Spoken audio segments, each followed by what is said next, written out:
Hello, and welcome to another reading of Thomas and Friends. Don't forget to like and subscribe to see more content. Risky Rails. Blue Mountain Quarry was a very busy place. Owen moved equipment up and down the steep walls. Rusty shunted trucks of slate.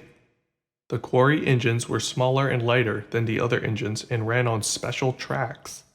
Paxton, a visiting diesel, was impressed by the hard-working, narrow-gauge engines.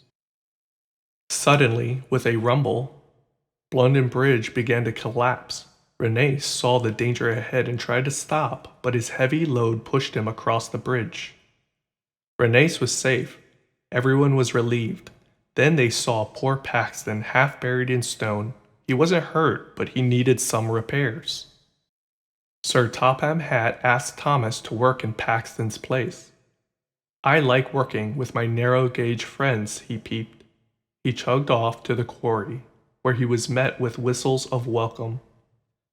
The work at the quarry was hard, but Thomas enjoyed it. Suddenly, a small green engine darted out of a tunnel. Hello, Thomas peeped, but the engine rolled into another tunnel without answering. The next morning, Thomas saw the little green engine again. Who are you? Thomas asked. The little engine puffed off without answering. Thomas tried to follow. Go, Luke! Scarlo cried as he and the other narrow-gauge engines blocked Thomas. Who is Luke? Thomas asked Scarlo. Why does he run away? He hides because long ago he did something very bad. Scarlo said, he's afraid that if he's found, he'll be sent away from Sodor forever. Thomas promised to keep Luke's secret. Later, Thomas steamed off alone to think. Don't worry, Luke, he said aloud. I'll find a way to help you. Someone was watching. The next day, Luke emerged from a tunnel and approached Thomas. I'm sorry I hid from you, he said. Will you be my friend? I'd like that, Thomas replied. Thomas and Luke worked together at the boulder drop. Thomas asked Luke why he had to hide. They didn't notice that Paxton, who had returned to the quarry, was listening as Luke told his story. I came to the island of Sodor by boat, Luke began. There was also a little yellow engine who spoke a strange language. While I was being lifted off the boat, I bumped the yellow engine and he went splashing into the sea. Paxton couldn't believe what he had heard. He raced off to tell Diesel. At that moment, an idea flew into Thomas's funnel. I know what I'll do, he said. I'll find out what happened to that little yellow engine. Maybe he's at the diesel works. Thomas was shocked to hear Paxton repeating Luke's story to Diesel. We have to tell, said Diesel.